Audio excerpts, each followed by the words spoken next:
Bagian 39, Ancaman Elena.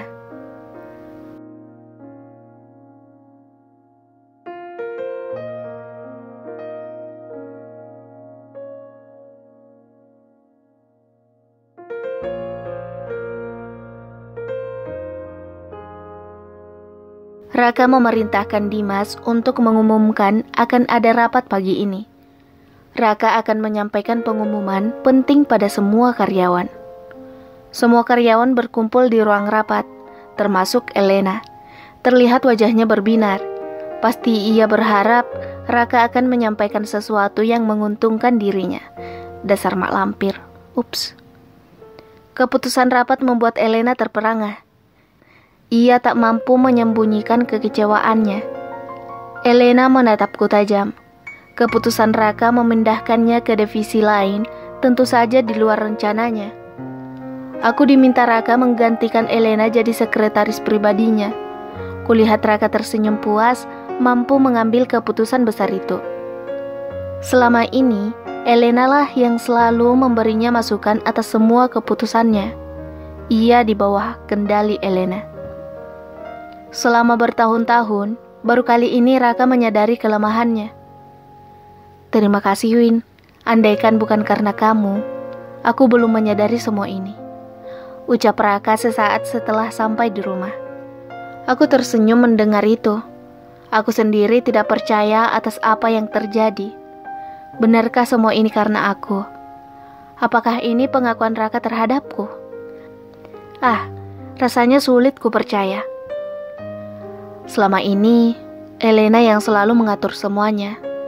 Aku seperti boneka yang turut semua keputusannya. Ucap Raka menunduk lesu, duduk di atas kasur. Selama ini perusahaan berjalan baik kan kak? Artinya Elena berhasil mengelola perusahaan. Ucapku lirih.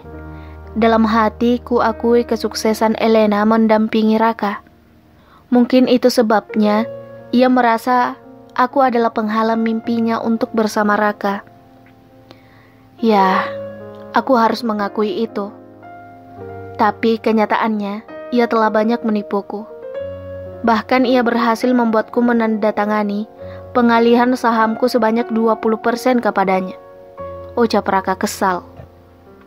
Benarkah? Tanya aku seolah tak percaya. Apakah sampai segitu percayanya Raka padanya? Iya Win, itulah salah satu sebab sehingga sulit bagi perusahaan untuk langsung memecatnya. Raka menghela nafas berat. Berdoa saja kak, semoga Elena tidak melanjutkan niat buruknya kepada kita. Bagaimanapun, ia banyak berjasa untuk perusahaan selama ini. Mungkin baginya, saham itu adalah harga yang harus Kak Raka bayar, karena selama ini telah banyak membantu. Raka menatapku, seolah tak percaya atas apa baru saja aku ucapkan. Sejak kapan istriku ini jadi bijak begini? Aku terkekeh mendengar pertanyaan menggodanya itu. Entah sejak kapan rasa ini hadir. Terasa sesuatu yang indah diam-diam menyusup masuk ke dalam hatiku. Apakah aku mencintainya? Waktu benar-benar telah mengubah segalanya. Bahkan, aku tak lagi memikirkan Edo. Bagiku, Raka telah berubah menjadi sosok pengganti papaku. Walau ia menyebalkan, tapi aku tahu sekarang ia tulus mencintaiku. Sok tahu aku. Kok senyum-senyum sendiri, Win? Ada yang lucu. Sahut Raka menautkan kedua alisnya. Mungkin bingung melihatku tersenyum sendiri menatapnya. Enggak kok kak, aku hanya teringat perjanjian pranikah kita. Sepertinya itu sudah tidak berlaku lagi. Ucapku sambil tertawa. Raka terlihat malu mendengar ucapanku. Wajahnya seketika berubah. Ia menatapku tajam, kemudian mendekat ke arahku yang sedang membersihkan make up tipis yang menutupi wajahku. Sebentar lagi maghrib kak, sebaiknya Kak Raka mandi. Lalu kita sholat berjamaah, oke? Raka memelukku dari belakang. Rasanya seperti mimpi. Aku benar-benar telah jadi istrinya seutuhnya. Padahal, dulu aku berpikir Pernikahan ini hanyalah sandiwara. Mandi, Kak, sahutku membuat Raka tersentak. Sengaja aku lakukan itu daripada terjadi yang iya-iya lagi, padahal waktu sholat sebentar lagi masuk. Iya, Nyonya Winda Aryani Rahman, aku mandi, sahut Raka merengek seperti anak kecil. Mandi bareng yuk, ucapnya sambil mengerlingkan matanya. Yeay, modus, sana cepat, aku juga mau mandi nih, gerah. Aku mendorongnya masuk kamar mandi setelah menyiapkan handuk mandinya. Ia tertawa melihat sikapku yang salah tingkah karena ulah jahilnya. Pagi ini, setelah sarapan aku dan Raka pamit ke kantor. Papa yang sedang asyik dengan ikan mas kokinya tersenyum melihat kekompakan kami. Baju yang kami kenakan terlihat serasi. Loh, kok seperti mau ke kondangan ya? Couple, hihi. Aku mulai bekerja di bawah bimbingan Raka. Aku tak melihat Elena seharian ini. Mungkin karena ruangannya sedikit terpisah dari kami. Atau ia sengaja menyembunyikan dirinya. Malu atas keputusan Raka. Seseorang menarik lenganku kuat saat sedang menyeduh kopi untuk Raka di dapur kantor. Enak ya, menempati posisi orang lain dengan mudahnya. Kamu telah menabuh genderang perang, Win. Sepertinya kamu tidak mengenalku dengan baik. Aku orang yang tak mudah menyerah. Kamu akan tahu akibatnya karena telah menikmati semua kerja kerasku selama ini. Aku mundur beberapa langkah ke belakang, karena jarak wajah Elena ke wajahku begitu dekat saat membisikkan kata-kata itu. Oke, kamu jual aku beli. Tantangku tak mau kalah. Mudah saja bagi saya jika ingin mempermalukannya. Video saat ia menaruh obat di minuman Raka masih ada padaku. Aku juga tidak akan mempermalukan dia selama ia tidak menggangguku. Ku elus bekas cengkeramannya di lenganku. Terasa cukup perih. Aku membalas tatapan tajamnya. Dia seakan ingin menerkamku. Aku memahami perasaannya. Tapi aku tidak boleh lengah. Ini demi perusahaan dan tentu saja demi rumah tanggaku. Cie. Aku meninggalkan Elena yang masih berdiri mematung. Entah rencana apa yang ada dalam benaknya. Semoga saja tak berakibat buruk pada kami. Aku tersenyum saat masuk ke ruangan Raka. Ia tengah sibuk membaca dokumen yang menumpuk di atas mejanya. Kerjaannya jadi double, karena harus mengecek hasil kerjaku yang masih berantakan. Kak, minum kopi dulu, biar nggak stres. Raka hanya melirikku sebentar, kemudian kembali tenggelam dengan tumpukan kertas itu. Walaupun aku bosan, karena tak tahu harus kerja apa lagi, tapi aku tak mau mengganggunya. Lebih baik aku tidur di sofa empuk ini.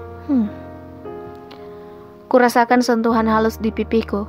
Aku mengerjapkan mataku. Kulihat Raka berdiri di depanku tersenyum membelai kepalaku. Nyonya Raka, ayo bangun. Aku tidak menggajimu untuk tidur di ruanganku. Ucapnya menarik turunkan alisnya. Aku yang masih setengah terjaga, berusaha mengumpulkan nyawaku. Raka membantuku duduk di sampingnya. Win, kok mukamu pucat begitu? Apa kamu sakit? Raka meraba keningku. Ia terlihat khawatir. Kak Raka lebay deh. Aku gak apa-apa kok. Ucapku menepis tangannya pelan. Sejak tadi memang aku merasa kurang sehat. Badanku pegal dan sepertinya masuk angin. Mungkin karena mulai stres dengan pekerjaan yang baru bagiku. Aku serius, Win. Kita ke dokter yuk. Bujuknya mengecup keningku. Aduh, sejak kapan ia menjelma jadi selembut ini? Aku kan jadi suka. Kak Raka berlebihan deh. Aku juga serius, tak apa-apa kok. Gelikku. Aku paling malas ke dokter, apalagi ke rumah sakit. Tidak bisa minum obat. Bahkan terakhir aku sakit dan terpaksa minum obat, Papa malah menumbuk tablet itu jadi puyer agar bisa kutelan. Kalau ketahuan Raka kan jadi malu. Baiklah, kita pulang saja, ini sudah sore. Kita sholat di musola kantor dulu yuk. Ajak Raka beranjak dari duduknya. Aku mengikuti langkahnya menuju musola. Kepala aku terasa pening tapi kutahan. Aku tidak mau kalau Raka benar-benar membawaku ke dokter. Seusai sholat, Aku dan Raka bersiap untuk pulang. Tanpa banyak bicara, aku kembali mengikuti langkahnya ke parkiran. Beberapa karyawan menunduk memberi hormat saat kami melewati mereka. Duh, serasa jadi bos nih. Ya emang, kan istri bos. Ups. Saat akan masuk ke dalam mobil, tiba-tiba tubuhku oleng. Kepalaku pusing, perutku serasa diaduk dari dalam. Raka yang membukakan pintu mobil untukku langsung memapahku masuk dalam mobil. Win, kamu kenapa? Kita ke dokter ya. Tuh, mukamu pucat sekali. Aku terpaksa mengangguk menyetujui Raka membawaku ke dokter. Aduh, terbongkar lagi deh rahasiaku. Raka pasti mengejekku kalau tahu aku tak bisa menelan tablet obat. Tapi tak apalah, daripada sakit.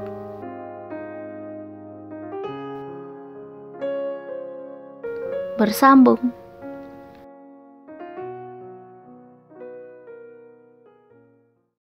Teman-teman yang penasaran banget dengan ceritanya atau mau mengintip profil penulis, yuk kunjungi platform di bawah, sudah kami tulis di link deskripsi. Dan jangan lupa subscribe, like, and comment YouTube kami juga, agar kami tambah semangat mengupdate video di YouTube. Terima kasih, wassalam.